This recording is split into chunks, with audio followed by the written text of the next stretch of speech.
Hi there, welcome to my channel. Today I'm going to talk about my trip to Sanrio Puroland. I'm going to be saying this wrong a lot. I mean, when I found out it was Puroland over Puroland, I was like, oh, like pure, okay, Puroland. Puroland. It's going to be wrong. I'm just going to put it that way. Anyway, this is my lovely assistant Gudetama. I did not buy him at the theme park. I got him at a round one back here somewhere locally. And, yeah. So, we'll get started.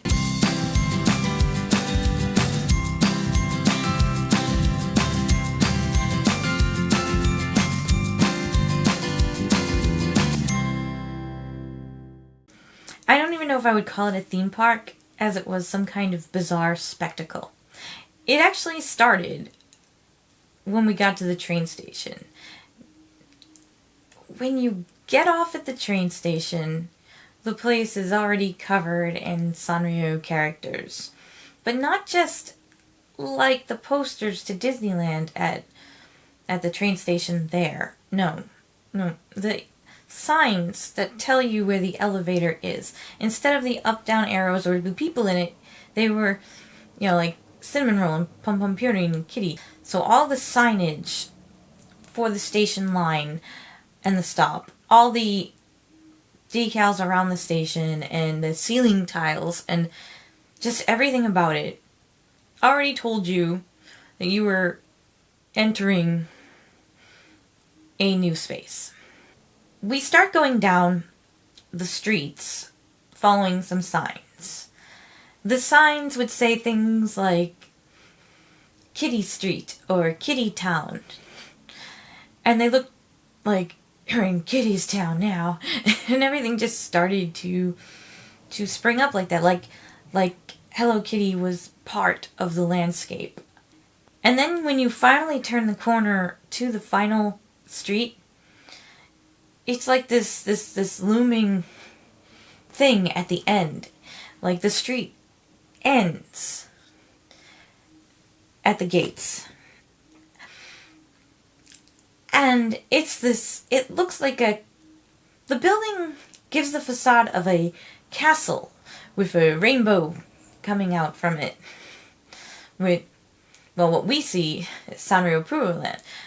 So we approach it, and it just gets bigger and bigger. And when you walk up to it, and you see how far it extends, it's like a lot bigger than you think.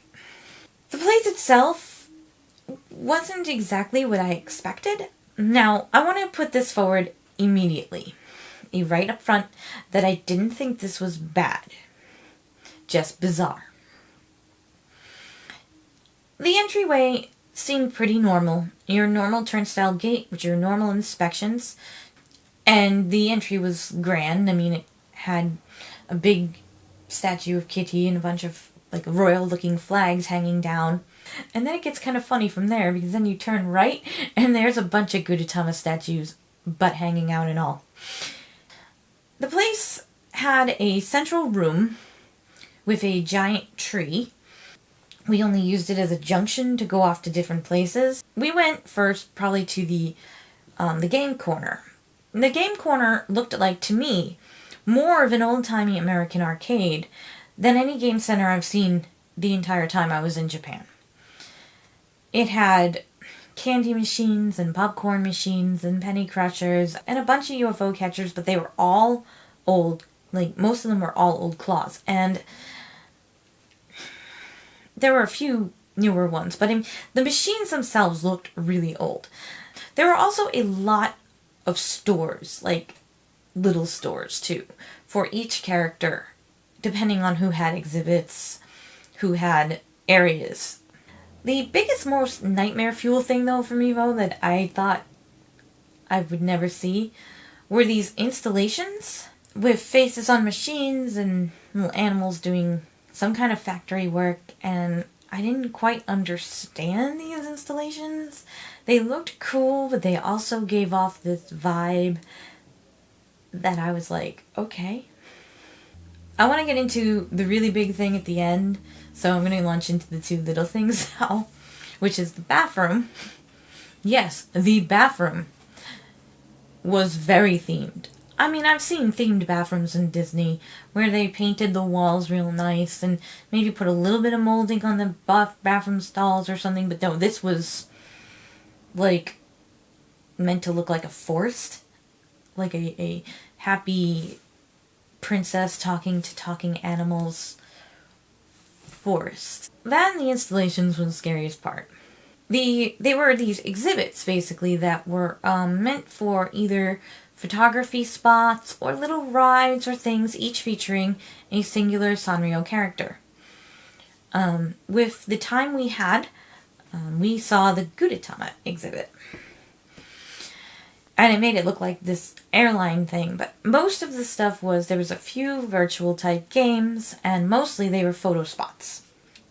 So we go in and, they give you a passport. I kept mine. I bought mine to keep because I really dug it. And you use it to go to each of the events, and it has like electronic chips in it or something to unlock things and do things with it. So we went around and we took pictures of all the little cute little rooms and things. It was really cool to see. I mean, I'm really glad I went. It was really cool to see.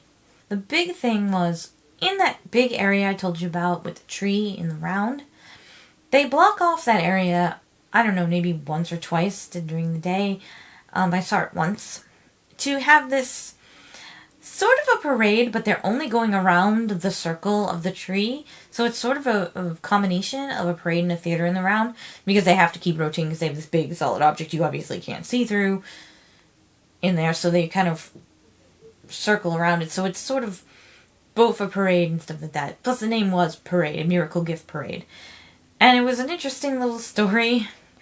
From what I could follow, they were just going about their day, celebrating and stuff. And this evil witch comes who's been scorned. Kind of this typical, no one likes me type of story. And then Kitty's all like, but we care. And she has everybody show their love with these little light sticks. And all the kids had these little light sticks, and they would go, ah, with them. And she would become pure and stuff like that.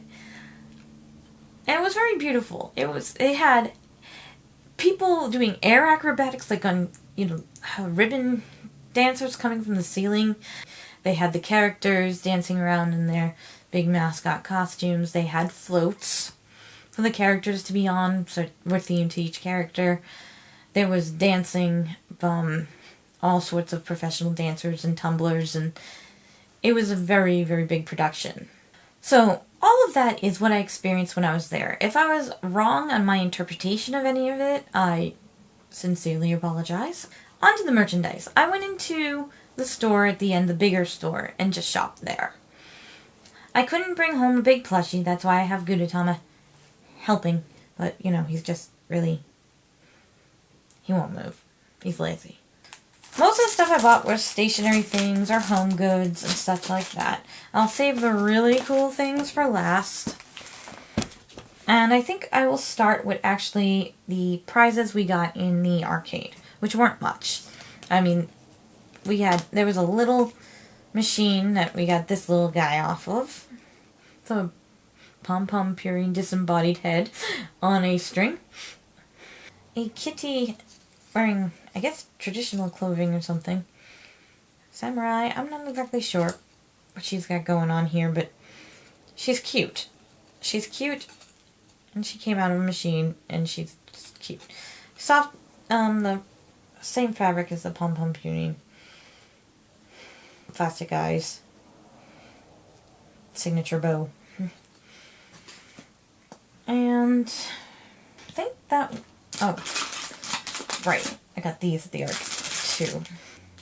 We did 2 little medals from here. One with Tuxedo Sam saying Sanrio Puroland on it, and one with Gudetama Puroland on it. So we played the machine there. And I don't remember if I got him out of a machine or if I saw him in the big store.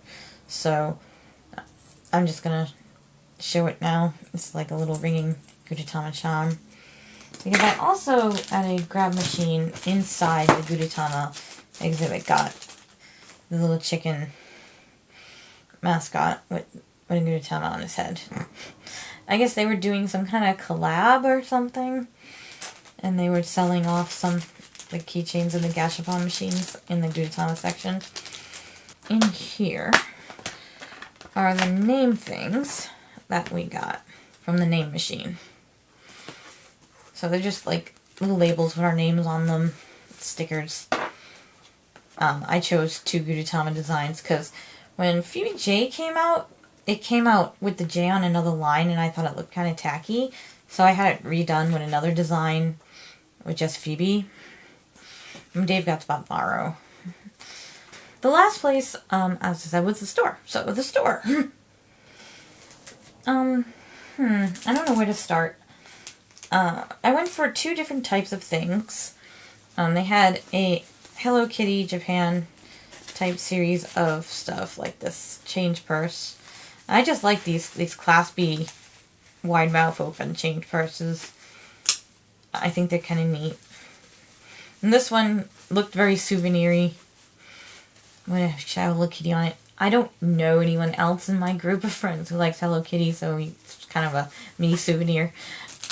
The other Japan type stuff I got were a couple of magnets. I got one of Kuromi, and I got one of Hello Kitty, in more of a traditional Japanese style.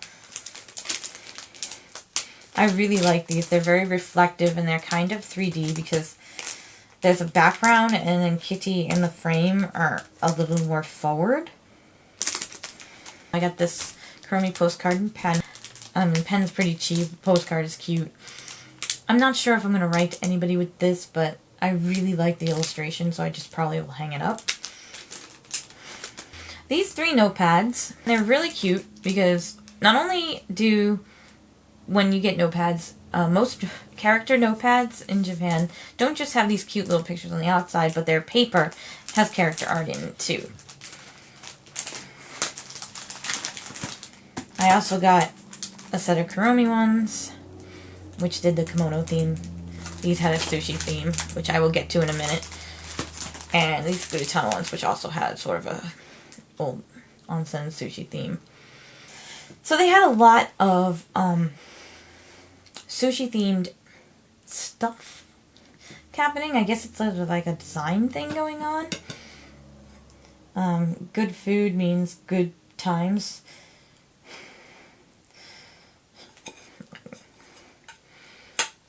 So I got these plastic plates. I don't know if I'm going to use them or display them yet, because they're really cute, but they're also not really bad. I mean, they're pretty decent.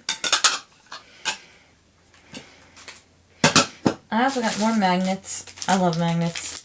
In shipping, this one came home fine, but the Batsumaru one, the magnets came off the back.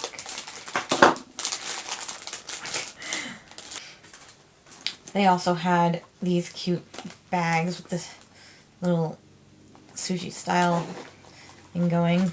Plus he's Ro. And a little sack there. I'm not exactly sure what I'm going to use it for, but I just couldn't leave it there. It was just too cute. And this, I'm really just going to hang somewhere. And it's a little Gudetama Amatamago Onigiri. He's just on that rice, taking in his usual, getting a nap. I also got a couple of really cute mugs. Batsumaru art on them. These are really, really nice mugs. I'm not exactly sure how many of these types of mugs I got while I was in Japan, but I did like these a whole bunch. And the last little thing, well, the last not expensive thing, was this clear file here, which was $400, but it's a really nice 2-pocketer. It has designs even on the inside of it. So, down here and down here. And it's wrapped. I didn't want to take it out of the wrapper. But there's a pocket, here and here with all the illustrations on it. I love clear files. They're a bit of a weakness. Okay. So that leaves the expensive stuff. First, I'll talk about the Blu-rays. This is a copy of Miracle Gift Parade. This is the parade I saw when I was there. So I saw this parade live. This parade copy here was actually done for their 25th anniversary, I guess. I don't know if that's how long Sanrio Puroland has been open, but they had a big cake with a 25 on it and things like that. I mean, it's just really simple. The only insert it really came with was a how to, please stay away from the screen, warnings for children, and this cute little sticker pack. This was not subtitled. This was completely in Japanese. It's mostly singing, with small bits of story and dancing, so it's more for the fun of it. And the only other things on here were, well, there were really good extras, okay. There was some behind-the-scenes stuff, how they form the parade, how you're supposed to dance to the parade and use the wands, previews of other places like their Harmony Land down in, I think that's down in more Kyushu area. It's way further south in Japan than Puroland. And it has all sorts of extras like that, like behind the scenes stuff, some staged, some not. Like the stuff with the characters is staged, them practicing the dance and them learning the stuff to do, but then they also interview the artists who do it, the choreographers, the singers, the people who design the costumes. It's very nice. Very well done. Unfortunately, completely in Japanese, but like I said, I didn't buy it for that. I bought it so I could see the parade again. Especially not from, way far away, over a bunch of people's heads. The next Blu-ray I bought was this Kawaii Kabuki. It was a stage show. We didn't have time to go see any of the stage shows, but what drove me to this one was that the show itself was subtitled in English. There were other languages too. I think it was also subtitled in Chinese and Korean. And there was sing-along parts in Japanese on the bottom, because everything was subtitled. The songs, the talking. The extras were not. There were behind-the-scenes stuff for this. Again, some real, some staged. And interviews of, the people who did it. A welcome show, which is typically done. You have a few of the producers come up and an announcer ask them some questions, and they talk about it a little bit. So that was in here. It was a really cute story, though. I really loved it. It's a very modern spin on Momotaro. It isn't really... It takes the heart of what it is and Hello Kitty and everything Hello Kitty stands for and melds it into this scrunched up ball and throws it out there. At first I thought this was going to be a kabuki performance done by the Hello Kitty cast of Momotaro, which would just be adorable. But no, it started that way. But then you found out they only did one little part, and then it launched into their own little story, which to me sends a similar message of, harmony and how we're all different and we can all be friends, and it was very nice. And it gives kids who watch this a bit of an education about kabuki, which I thought was really interesting. So I am super duper glad I bought this. Plus, when I went to Puroland, I didn't know when I was a child that Hello Kitty had a friend named Daniel. And I was like, who's that? When we saw him in the parade, and my husband's like, you've never heard of Dear Daniel? And I'm like, huh? So I decided to pick up the one that came with the Dear Daniel postcard. They also had one, I think, of one of the other characters with Hello Kitty. The characters that were featured in this were Hello Kitty, Dear Daniel, Pum Pum Pudding, and Cinnamon Roll. And Botsmaro. Oh my god, I almost forgot about Botsmaro. And they had choices left between ones with postcards in it of that and postcards in it of another character. And I was like, oh, I'm gonna get that because I want something of that because I had no idea. So the Blu-rays were really cool. I'm really glad I got those. The last thing I have here, this is going to be really hard to show without me breaking it. I don't know anything about this book. I've only heard of the Legend of Cirrus. Legend of Cyrus. I don't even know if I'm saying this right.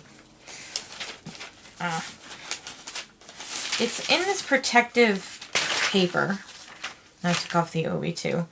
Because it's, the reason why I purchased it is the cover itself has this beautiful paper window thing cut out on it.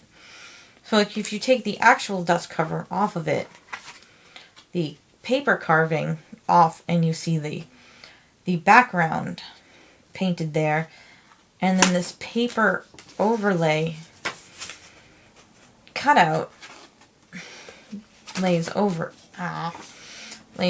it. They had one you could look at, and I was very careful because when I opened the book to see if it had hiragana in it over the kanji, which it doesn't, I noticed that there was illustrations in the book too. Let me try to see if I can find one without wrecking the whole book. Here we go. Okay. Where it's the same thing. Where they have that, this is all carved out paper.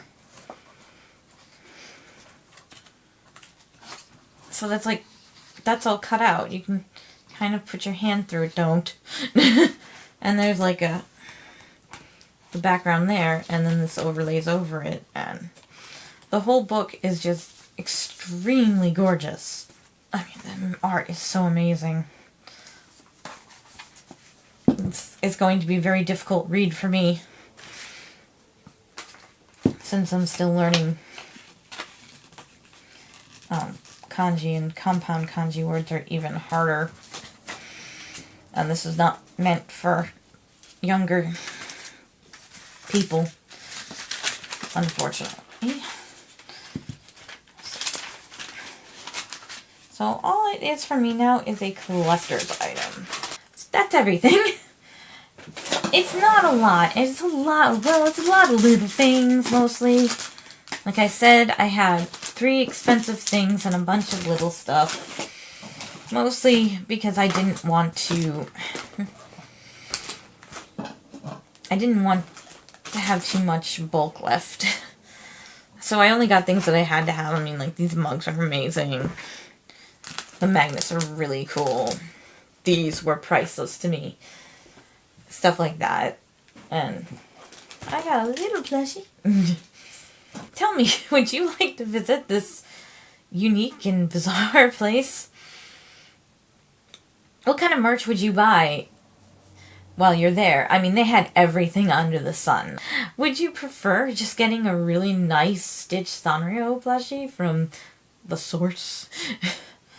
Or would you just say, okay, I could probably get 90% of this at a Sanrio store, right? You probably can. But hey, if this was your thing, and you thought this was really interesting and cool, go check it out. Either way, let me know, because I'm very curious on your opinions. So let me know in the comments below what you thought. And if you've been yourself, too, tell me your story.